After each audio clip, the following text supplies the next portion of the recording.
Bismillahirrahmanirrahim. Assalamualaikum warahmatullahi wabarakatuh. Pemirsa Layak TV, ayahanda dan bunda, alhamdulillah kita masih diberi kesempatan oleh Allah untuk berbagi informasi. Kali ini kita akan membahas klaster kelima Konvensi Hak Anak tentang kekerasan terhadap anak.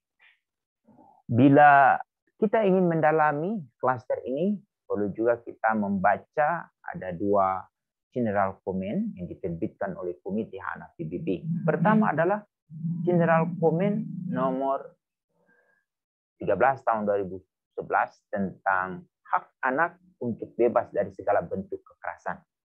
Di General Comment ini juga kita akan dapat mendapatkan informasi yang dihasilkan oleh Special Rapporteur Sekretaris Jenderal Perserikatan Bangsa-Bangsa berasal dari Brazil.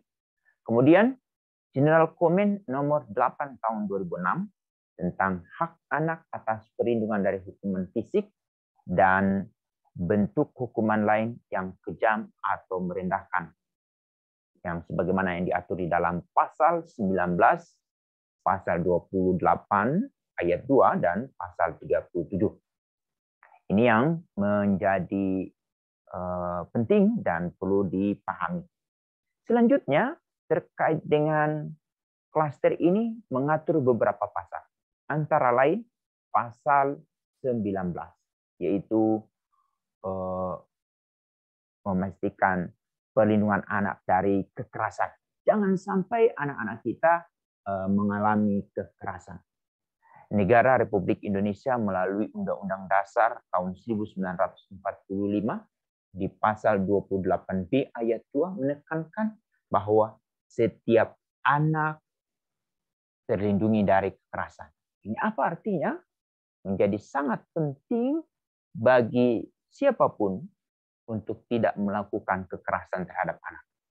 Lalu yang kedua, dengan diterbitkannya Undang-Undang nomor 23 tahun 2002 tentang perlindungan anak, di sana juga mengatur tentang berbagai bentuk kekerasan yang harus dihindarkan dari anak, dan bagi mereka yang menjadi pelaku itu harus mendapatkan hukuman yang setimpal, yang kemudian oleh pemerintah dikuatkan kembali lagi dengan diterbitkannya Undang-Undang nomor 17 tahun 2016 tentang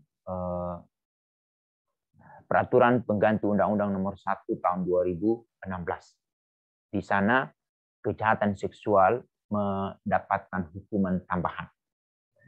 Ada satu undang-undang yang sangat penting juga untuk dipahami dan diimplementasikan oleh setiap anggota keluarga yang ada di dalam rumah, yaitu Undang-Undang nomor 23 tahun 2004 tentang penghapusan kekerasan dalam rumah tangga.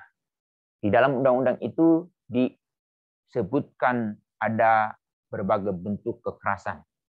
Kalau kita mengikuti apa yang diatur di dalam di Konvensi Anak pasal 19 ini, yaitu ada 4 bentuk kekerasan yang kalau bisa terhindarkan dari anak. Pertama adalah kekerasan fisik, kemudian kekerasan psikis, kekerasan seksual atau belakangan berubah menjadi kejahatan seksual, lalu yang kemudian yang keempat adalah penelantaran. Nah, untuk itu bagaimana kita harus memastikan dengan adanya Undang-Undang nomor 23 tahun 2004, mereka yang menjadi pelaku kekerasan terhadap anak dalam rumah tangga itu termasuk pelaku kejahatan kemanusiaan.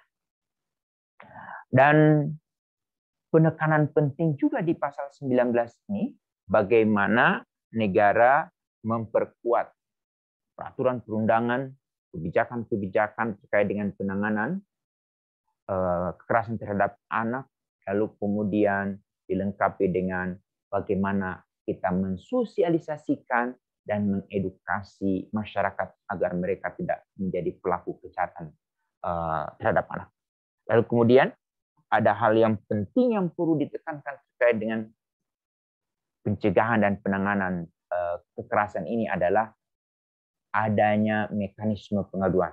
Berharap di setiap tempat di mana ada anak di sana, orang-orang dewasa atau penyelenggara pemerintahan yang ada di tingkat paling bawah perlu menyediakan mekanisme pengaduan sebagaimana yang sudah diupayakan oleh Kementerian Pemberdayaan Perempuan dan Perlindungan Anak untuk memastikan negara hadir di tengah-tengah masyarakat.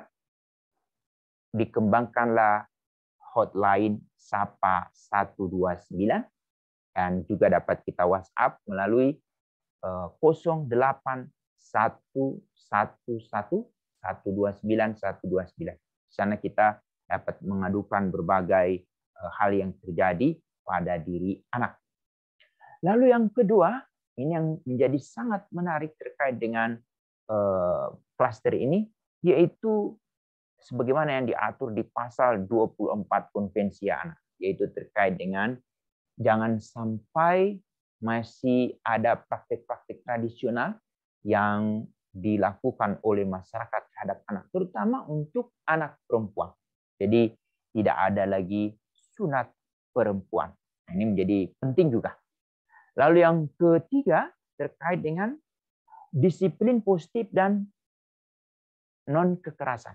Nah, sebagaimana kita sudah sampaikan di klaster sebelumnya tentang hak sipil, ini juga termasuk menjadi hak sipil, ini harus dipastikan bila kita ingin menegakkan aturan-aturan yang ada di sekolah itu menjadi utama dengan catatan memperkenalkan konsep disiplin positif non-kekerasan. Nah, ini kita perlu meningkatkan kapasitas diri terkait dengan penanganan anak-anak yang menurut kita melanggar berbagai aturan, tapi sesungguhnya mereka itu sedang mengekspresikan diri mereka bahwa kami minta tolong untuk diselamatkan karena kami menjadi seperti ini karena kami adalah korban dari ketidakadilan yang ada di sekitar mereka. Mungkin kurang perhatian orang tua, kurang perhatian dari keluarga, kurang perhatian dari masyarakat, dan kurang perhatian dari tokoh budaya. Sehingga ini yang terekspresikan pada diri mereka. Jadi penting. Lalu terkait dengan pasal 34.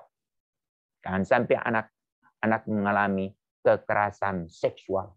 Karena bagi anak-anak yang menjadi korban kekerasan seksual, baik itu anak laki maupun anak perempuan, ini perlu penanganan rehabilitasi yang komprehensif. Jangan sampai mereka mengalami trauma-trauma kembali lagi, atau mereka akan menjadi pelaku justru. Nah, ini menjadi penting untuk kita sebagai orang dewasa yang ada di sekitar anak, bagaimana kita berperan untuk melakukan rehabilitasi sosial dan reintegrasi sosial. Kemudian pasal 37. Pasal 37 ini adalah memastikan bagi anak-anak yang ditangani oleh aparat hukum, baik itu di level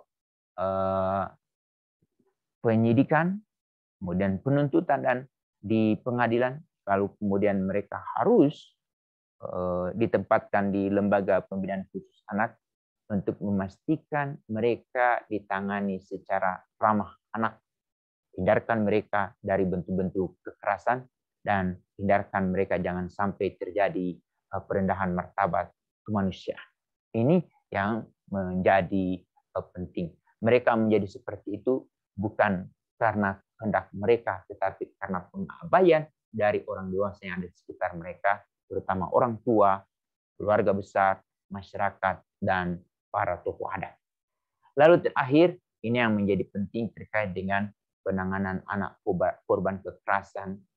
Ini segera mereka dipulihkan dan direhabilitasi, lalu yang paling penting adalah direintegrasi, dan jangan sampai mereka menjadi korban berulang. Untuk itu, mari kita galang kebersamaan untuk memastikan setiap anak yang ada di depan kita adalah anak kita sendiri, dan pastikan kita sendiri jangan sampai menjadi pelaku kekerasan terhadap mereka. Untuk itu, kita harus selalu mengutamakan penanganan atau pendampingan yang ramah anak. Demikian, semoga apa yang kami jelaskan terkait dengan klaster ini bermanfaat. Assalamualaikum warahmatullahi wabarakatuh.